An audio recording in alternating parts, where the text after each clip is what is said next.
Yeah, before we go into today's program, there's something very important I like to talk about, and that is the act of false accusation, which is fast becoming a norm in Nigeria.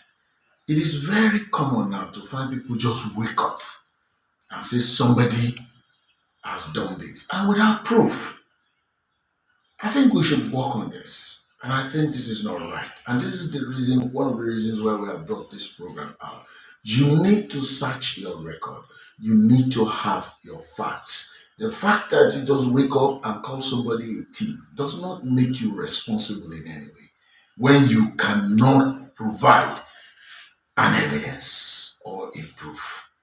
So we are saying this very honestly that it is a despicable act that must be condemned by everybody in this country. So in the journey to 2023, let us be wary of false allegation that has no proof, that has no traceable evidence. Yeah. So in conclusion, what we are saying is that you need a rethink as a person. How would you feel if you are wrongly accused? If you are accused without proof, if you are accused without trace, if you are accused without fact, this must stop.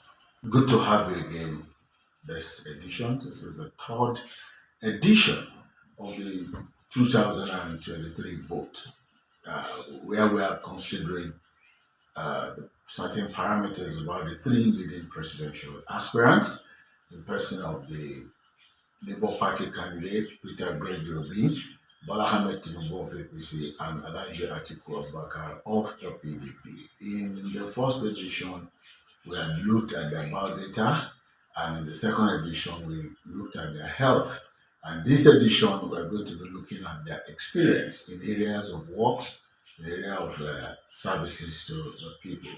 And then we are going to be looking at the services from two perspectives, the private sector and the public services. There are two different issues. So we are going to be comparing again the trial across their experience, indirectly trying to see how did they come about their wealth, or somehow the traceability of their what their works have been able to do for them. So that is what we are looking at on this third episode. So I say welcome again to 2023 vote. So this time around, we're going to start with the PDP candidate, that Elijah Atiku Abubakar. We are switching them in and out, and we want to look at who is Atiku, and this is where we're starting this third edition. Elijah Atiku Abubakar was a custom officer, worked with the Nigerian Custom Services. They are classified as paramilitary personnel, and by extension, he is a paramilitary officer because the custom also goes about with arms and ammunition. So Elijah Atiku Abubakar left the services of the Nigerian custom in 1989.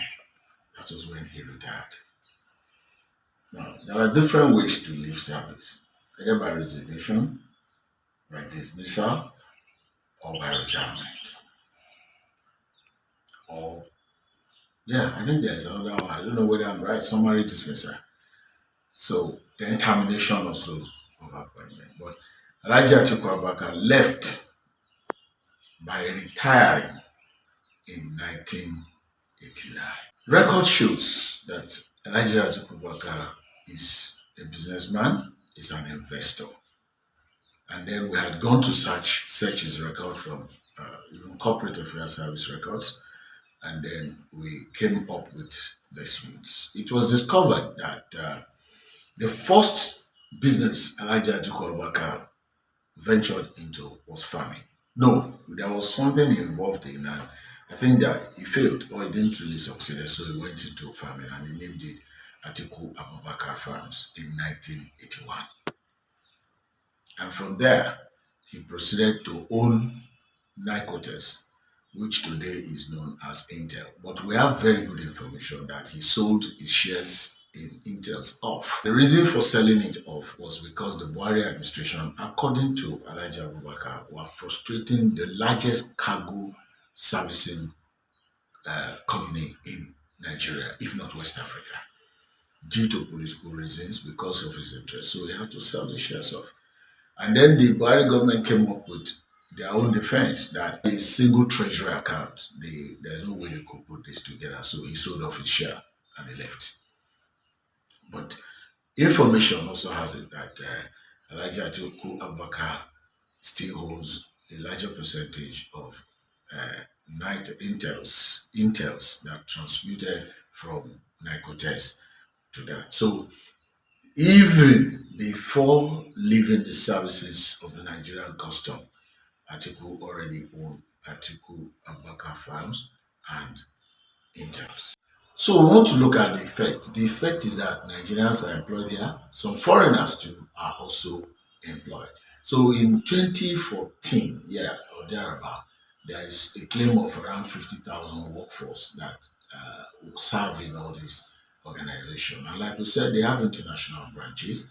And in 2018, the Google puts it at about 100,000, which even the opposition party then, the APC, could not display, but they were asking questions that Elijah Abubakar did not pay the minimum wage. They never discountenanced the number of people who are working in that organization.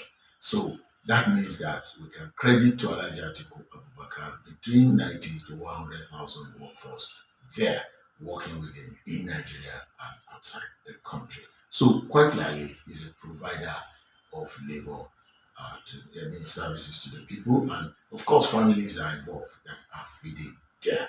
So, leaving that, Elijah Atiku Abubakar was elected the governor of Adamawa State in 1998. He was elected the governor in 1998 before President Olusegun Obasanjo picked him as his vice president.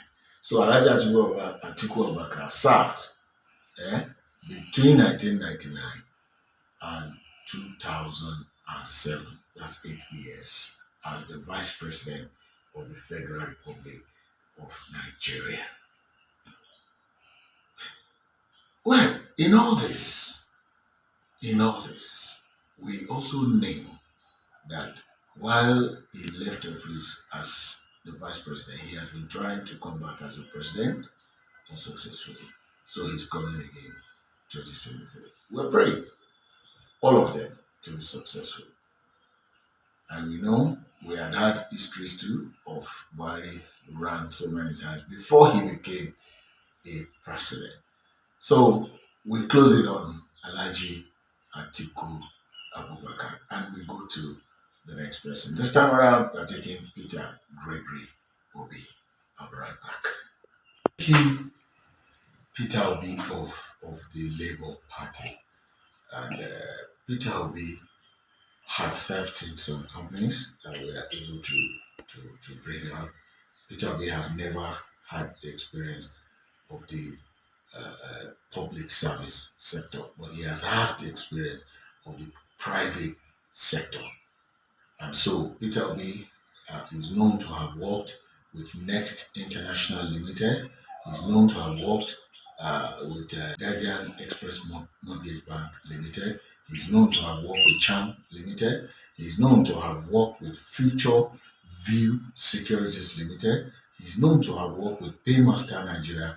He's known to have worked with Data Corporation Limited, and he is known to have worked with Card Center.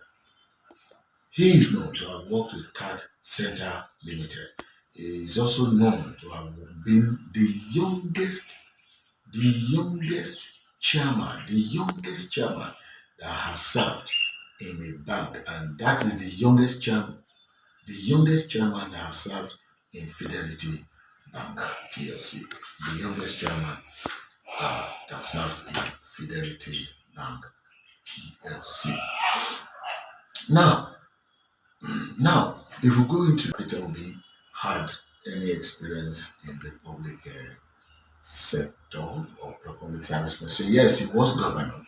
And I can tell you that Peter Obi was almost the most controversial governor in Nigeria after Balarabe Musa in Kaduna. Peter Obi came in first as governor March 17, 2006. He was impeached at the time. Somebody came in as a female governor. He went to court. He won. He came back again. He went again. He had another issue, and then he came back. Eventually, he completed his term of on March 2020. There's something about March for Peter Obi. I wish this election would conducted in March 2004. So normally, if somebody had come in 2006, or if you add it to 8 years, the normal time should be 2014. But he ended his own 2020. That is 14 good years, because of going in and coming out. So the only experience that he has that we can trace in public service is the fact that he was a governor in Anambra State within this period. Now, for investments owned by Peter Obi, for investments, the companies owned or industries owned, we have not been able to trace anyone to Peter Obi. The only one we have record of is Next International Limited, and the name on it for the owner, Josephat Ndebe Obi, which happens to be Obi's father's name. And there was a supermarket registered against it. And then I don't know the link. We don't know the link as it came and ended with Next. So that is the closest we can trace to Peter Gregory Obi. And at that point, we are stopped. But let us give to him that he owns Next, though by proximity of that record. So, and there we should have close to about 3,000 or more people or so who worked in Next. That is the only thing we can trace. Yes, Peter Obi probably have bought shares in some places. Atiku has bought shares in some places. And of course, Tinubu has bought shares in some places. I'm sure somehow. But we are not looking at shares. We are looking at their organizations where they have hired people where people are directly working. So that brings us to the end of the Labour Party, Peter Obi, and what we have been able to find out about what he owns, where he has served, and we'll be back to give you that of the APC, Alhaji Bola Ahmed Tinubu. We want to find out where Alhaji Bola Ahmed Tinubu had worked and what business does he own. Records shows that Bola Ahmed Tinubu has worked with Otto Anderson, worked with Deloitte, Haskin, and says then he has worked with GTE Services Corporation. And in 1983, Alhaji Bola Ahmed Tinubu was believed to have returned to Nigeria and he got employed by Mobil Oil Nigeria. That's Mobil Oil Services, Mobil Oil Nigeria. And from there, he rose to the level of a director before he left that organization. Now, clearly, there is no record as to when he left, but there was a record as to when he joined Mobil Oil Nigeria. So that's where Alhaji Bola Ahmed Tinubu is known to have worked. So let us look at the business interest or investments of Alhaji Bola Ahmed Tinubu. Just like Atiku Abubakar, he is alleged or said to own several businesses, including Alpha Beta that collects tax, and the toll gates scandals, so many things like that. But from the record before us that we can see from the Corporate Affairs Service Commission, from the internet, from Google, you will be shocked to discover that the only thing you can trace to Alhaji Bola Ahmed Tinubu is the Nation newspaper. Anyway, I go do your investigation, but there are allegations, and that's what we're saying, that we should stop alleging people of what we are not obvious of, with facts, with record, with proof. I think it's about time they start sending people to jail for false accusations. People will just wake up from any side of their bed or room and they start saying anything they can lay their hands on. So he said to own Oriental Hotels. He said to own the First Nation Airline. He said to own Tejo Show Market. though as joint venture. He's set to own TVC, you know, TV station, so many businesses. But let me now shock you that there is there's an organization that is called Vintage Press Limited. That is what is owned by Alhaji Bola Ahmed Tinubu.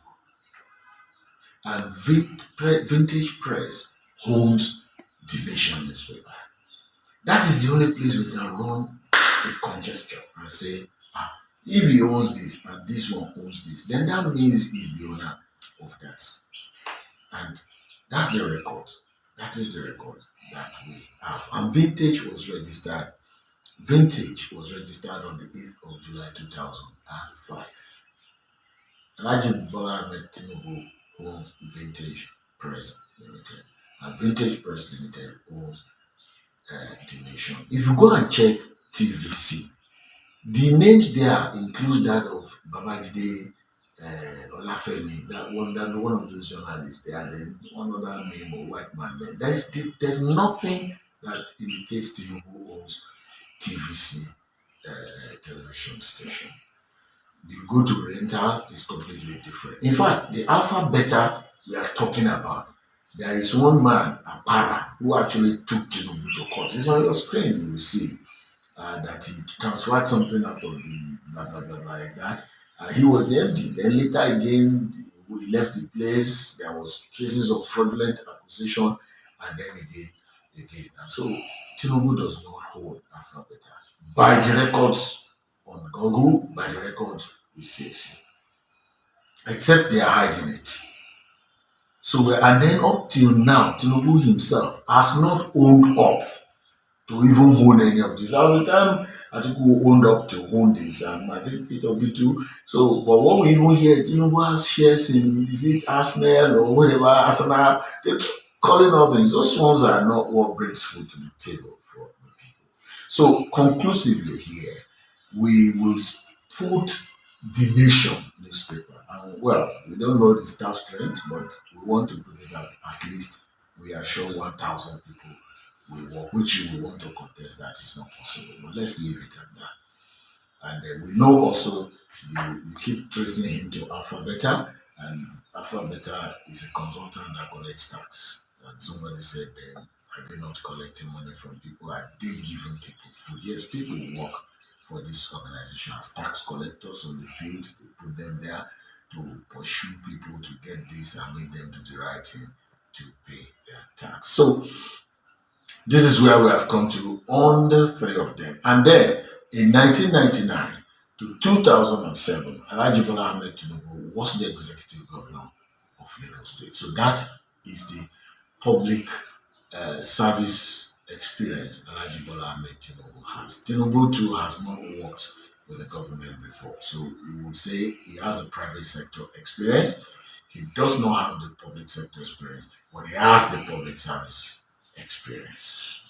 And that's the same thing with Peter Obi. He has a private sector experience. He does not have the public sector experience, but he has a public service experience. So Alhaji Abubakar has the private sector experience, has the public service experience, and he has the public sector experience. So we have done this analysis across and then comparison. And as usual, we will confront you with our own rating, which you can have after this. Please, we hope you do your own so that at the end of the day, we can compare the results of what you're bringing with what you have and you can take your decision subject to this. God bless you. See you next edition. Thank you.